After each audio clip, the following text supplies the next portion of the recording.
So guys, welcome back to my channel. For those that don't know, I'm Samuel Leach. I'm a stock and FX trader. I've been trading for over 10 years now. I'm the founder of Samuel & Co Trading.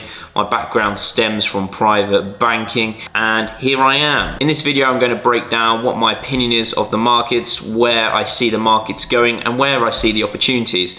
This is all aligned with the big banks as well, such as Goldman Sachs, Wells Fargo, and JP Morgan. So basically, what are they looking at, what are they buying, and how can we take advantage of that?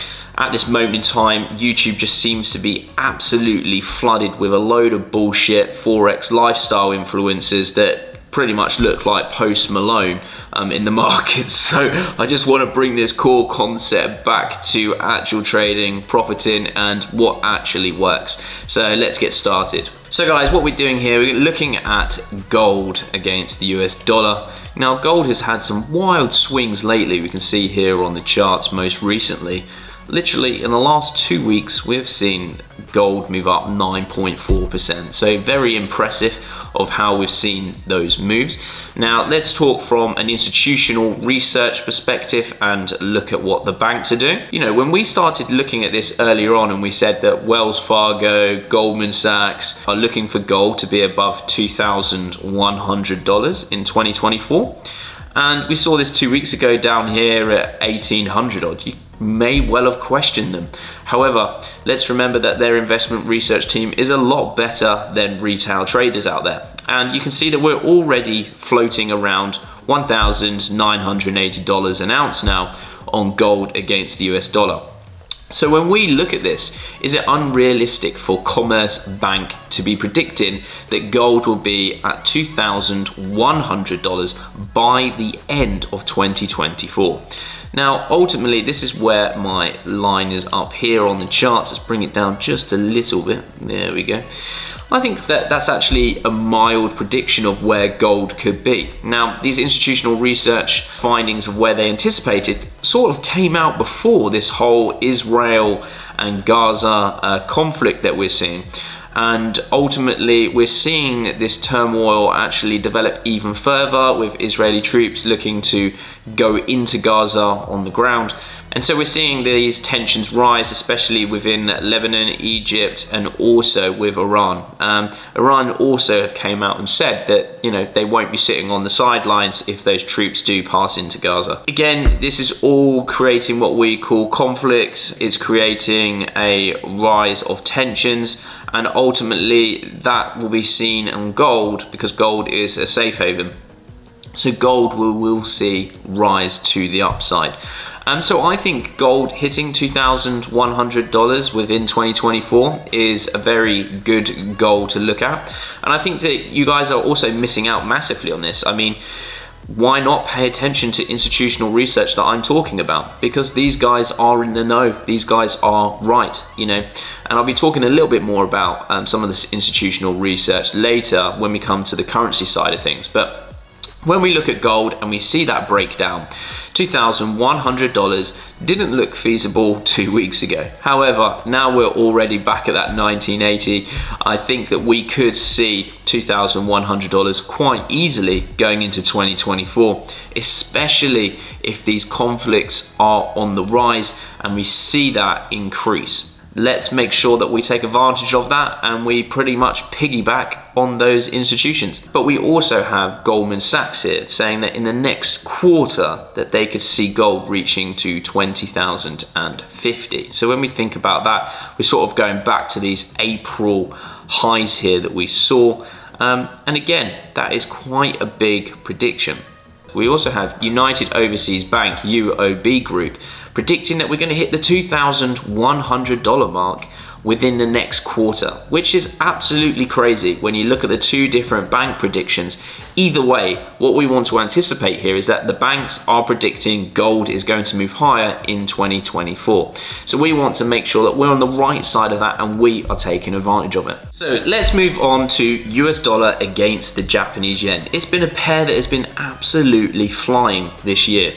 Now, when we look at this and break this down even further, I've done a previous short video, which you can have a little load up here, of one of my previous trades on US dollar yen. And US dollar yen, Goldman Sachs predicted that we would reach over 150 by the end of 2023. Now, if we're looking at the charts, we are pretty much there. We are at 149.95. So again, Goldman Sachs research team hitting it home that these are the opportunities. So we have huge amount of upside for those of you traders that are intraday traders, where you may get a small pullback on the 15 minutes on the hourly that you could buy into, and prices ultimately moving up to 155 with Goldman Sachs prediction there. These are easy ways that we can take advantage of these bank reports. And the reason why US dollar against the Japanese yen is going to remain high is because of the interest rates at this moment in time within US dollar seems sustainable, and it seems like it's going to last for a little while. There is also the Bank of Japan's dovish approach to their own currency.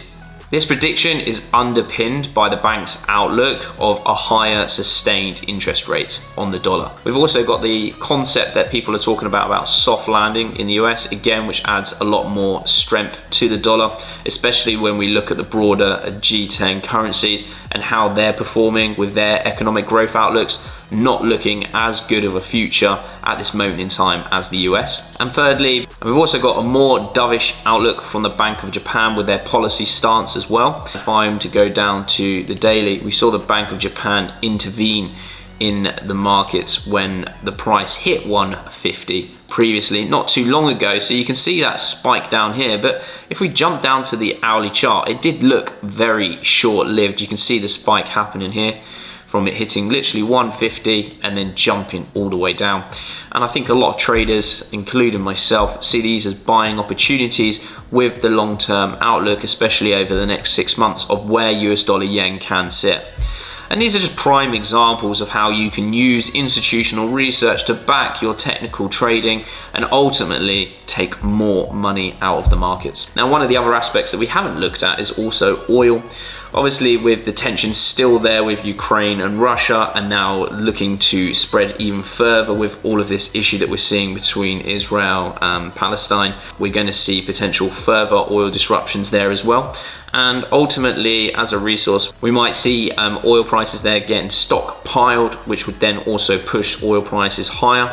And again, a lot of the banks have predicted in 2024 that we could see oil back above $100. Now, I suppose a little bit outside of the markets, what am I up to, and how can you guys get involved? So I'm really looking forward to it. For some of you may know, I put in the description my podcast, Wise Wealth. You can also see on my YouTube channel, I uploaded a video.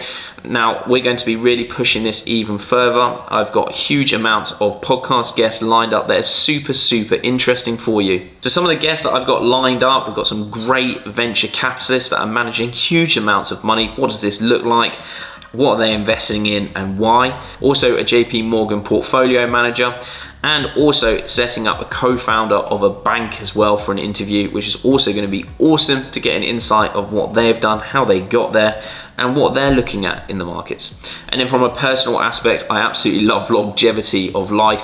What do I want to be? How am I going to survive and live to over 100 years? So we're talking to a longevity doctor as well. So it'd be awesome to see how can we take those traits, put them into myself, and make me a better trader physically, mentally, and also performing in the markets with all of these experts. So if you haven't yet, I'll put the link in the description of how you can either watch it on Spotify, Apple, Android, all of those, and just click follow on them. I'm going to be pushing a large amount of awesome institutional content your way and bringing you back down to the real world of institutional trading, investing for the long term, and actually how you can be profitable and grow your knowledge within the financial markets. I'm also going to be trading for 3 days live in April 2024.